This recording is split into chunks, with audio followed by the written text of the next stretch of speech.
रामचंद्राय नमः.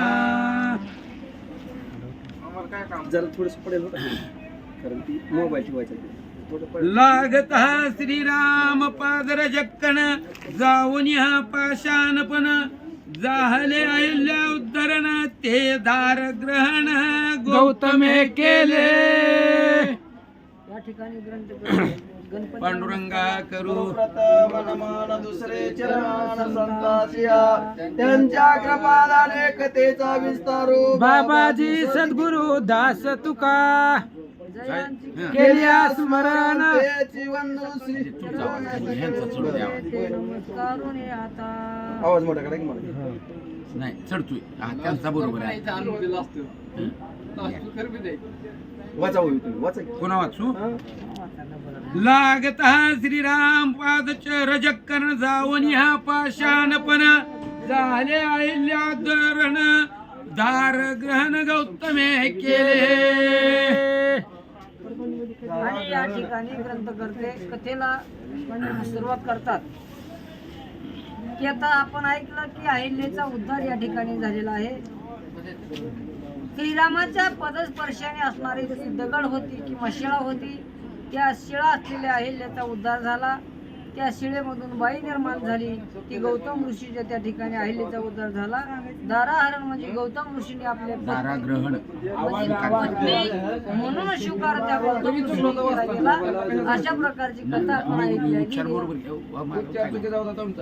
पुन्हा घेतो अजून एखादा. बरं वाचा वाचा पुढची घ्या. चरण रजाचा प्रताप अहल्या झाली निष्पाप हरुणी गौतमाचा विकल्प श्री अनुरूप पतिव्रता. आणि मग या ठिकाणी एकनाथ महाराज शांती ब्रह्म सांगतात की चरणाचा रज किंवा संत चरणारज लागता सहज 3 मर्या प्रमाण झालं बरं का. संत चरणारज लागता सहज वासनेचे बीज जळून जाय मग राम नामे उपजी आवडी आणि सुख हे गडगडी. वाढ लागे तशा प्रकारे असणारे अहिल्या उद्धार पावल्या गेली. आपल्या पतीचा स्वीकार केला. पतीने पत्नीचा स्वीकार केला आणि त्यांचा संसार थाटात चालू झाला. पण या ठिकाणी सांगतात की हरोनी गौतमाचा विकल्प गौतम ऋषीच्या मनामधला जो विकल्प होता तो कशामुळे गेला सांगा काय की माहिती. सांगा की तुम्ही कशाला बसला पाठवा? मला तुम्हाला विचारावं लागेल तुम्हाला आम्हाला काही कळत नाही. ज्यानं सांगताय त्यानं सांगावं लागतं. व्यासपीठावर कोण आहे? त्या ठिकाणी गौतम ऋषीचा जो का असणारा विकल्प दगडातून बाई निर्माण होती. या कशाचा प्रभाव आहे. तुझ्या नामाचा महिमा तुझं न कळे मेघश्यामा. आणि मग असणाऱ्या गौतम ऋषीच्या मनातला विकल्प अशा प्रकारे गेला की रामाच्या पायाच्या धुळीने असणारी अहिल्या उद्धार निर्माण अहिल्या झाली. मग या ठिकाणी आपल्या मनामधला विकल्प का जाऊ नये आणि त्यांच्या मनातला अहंकार असणारा गर्व किंवा असणारा सहाविकार अशा प्रकारच्या दुष्टांचा नाश झाला आणि आपल्या पत्नीचा स्वीकार केला. अशा ठिकाणी आगाध पद महिमा देखोन विस्मित झाले ऋषीजन स्वर्गी सुरवर करती स्तवन नाम पावन ती लोके. आणि मग या ठिकाणी सांगितलं ग्रंथकर्ते एकनाथ ब्रह्म शांती ब्रह्म एकनाथ महाराज म्हणतात की असणाऱ्या आगाध पद महिमा देखून म्हणजेच असणाऱ्या प्रभू रामचंद्राचं पदस्पर्श झाला आणि त्यावेळेस अशा प्रकारचा चमत्कार झाला की अहिल्याचा उद्धार झाला. आणि मग असणाऱ्या त्याच विस्मित झाले ऋषीजन त्या ठिकाणी त्या हिमालय आश्रमातलं जे असणारे ऋषी वगैरे आहेत ना त्यांनीही विचार केला. त्याच्यावर त्यांनी मंथन केलं आणि मग म्हणतात की सुरवर असणारे असणारे देव देवता गंधर्व यक्ष किन्नर यांनी सगळ्यांनी विचार केला की देवाच्या ह्या ओळीत आघात ह्या विषयावर त्याच्यावर जोर आहे. आघात शब्दावर जोर आहे. आघात ह्या विषयावरती वाढलं पाहिजे. आघात शब्दावर बाकी सगळं आघात शब्दावर किती बोलायचं ती वळवायची वमितलं चरण काय चरणातला आत्मा काय आघात ह्या शब्दावरती अर्धा तास सांगा तुम्ही फक्त बाकी काय प्रॅक्टिस चालू आहे. हा वाचा महाराज घ्या. पुढे विंध्याद्रीचे ठाई जे पाशान लागती राम पायी निशेष निरोनी उठतील श्रीदेही अजून एक घ्या, दोन ओळ एकदम सांगतो. अजून एक घ्या, दोन्ही एकदम सांगतो. घ्या घ्या वाचा. थांबा जरा, एकात गुंतली या. स्त्रियांचे देखून ओवीत ओवी बहुताल गुंतली या. तपस्वी ज्वाला ब्रह्मचर्या विवर्जुना तारा ग्रहण करतील ह्याची धारण दे का देवा. तुझा सगळे नवावा. नाही, नाही, पहा, सगळ्या देवानी ऋषीने या ठिकाणी असणाऱ्या भगवंताचं स्तवन केलं. नाम पावन, तीन लोकात नाव पावन झालं. पुढं ह्या देवांना काय वाटू लागलं माहित आहे का? राम आता असाच विंध्याद्री पर्वतावरनं जाणार आहे.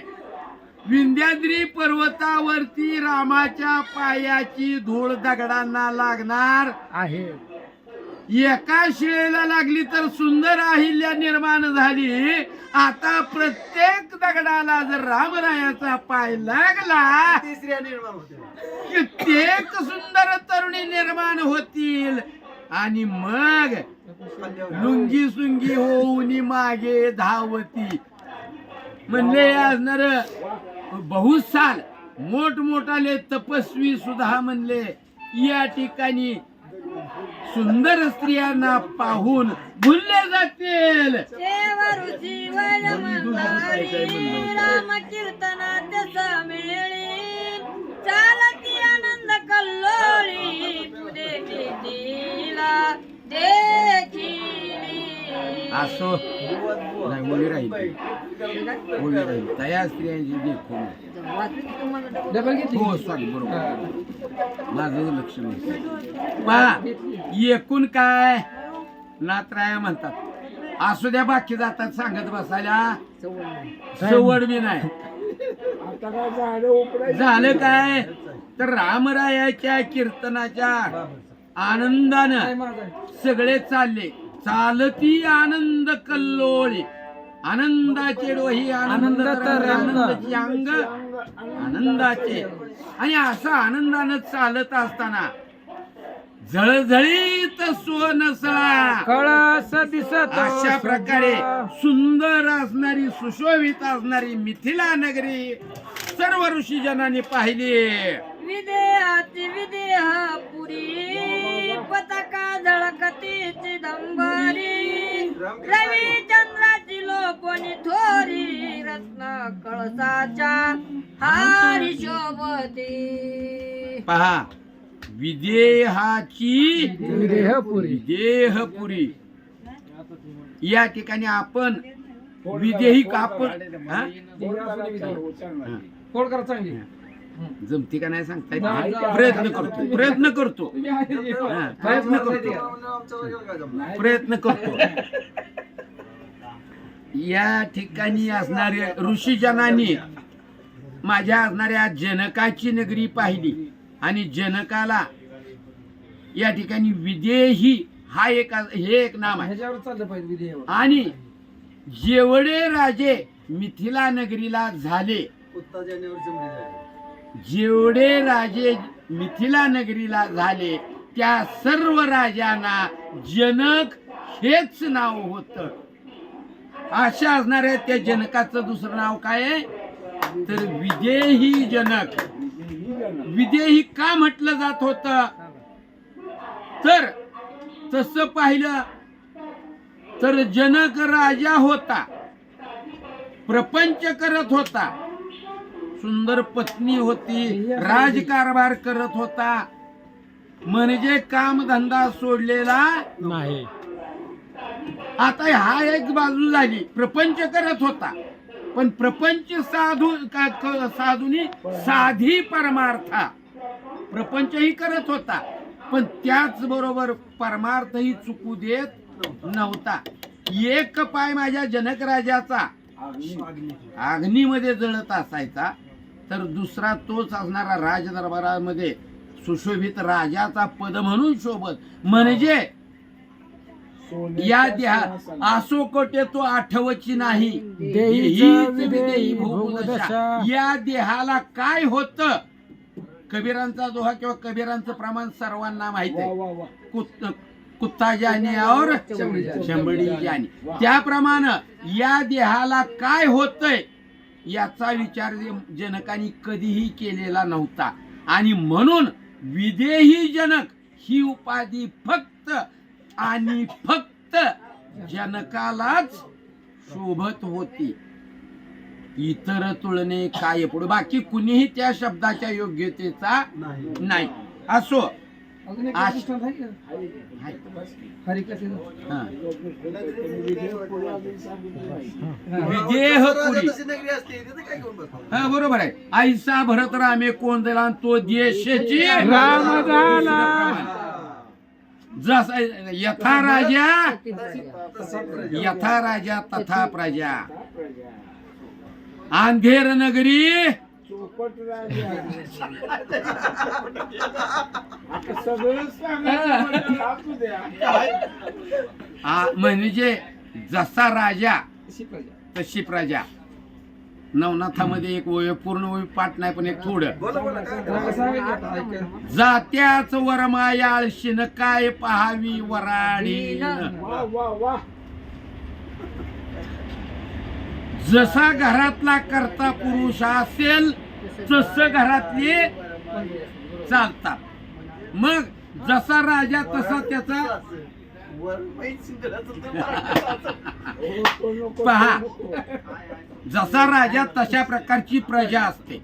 म्हणजे राजा जनक विदेही आहे तर त्याचा देशही त्याच्याप्रमाणे आहे. आणि अशा विदेही जनकाच्या नगरीमध्ये पताका अंबरी म्हटलं नाही नाथरायांनी.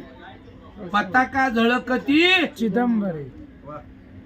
अंबरी म्हटलं असतं तर सहज बोलून गेला असता. आकाशामध्ये पताका झळकत चित्तरूपी आकाश. कारण चित्तरूपी पोकळी चित्तामध्ये अंतःकरणामध्ये दिसणारी पताका इथं नाथरायांना सांगायची अंतःकरणामध्ये हृदयबंदीखाना केला. आत विठ्ठल कोंडीला.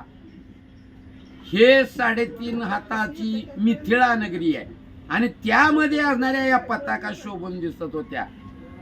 आणि तिथले असणाऱ्या त्या पताकावरती किंवा शिखरावरती कळसावरती जी काही रत्नांची कळा किळा शोभत होती. म्हणजे तेज होत.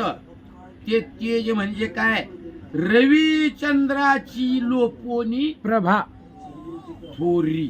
इतकं जरी कारण सर्वात तेजस्वी कुणाला समजतो आपण सूर्याला. चंद्र शीतळ आहे सूर्य तेजस्वी आहे. पण चंद्राला तेज सूर्यापासून.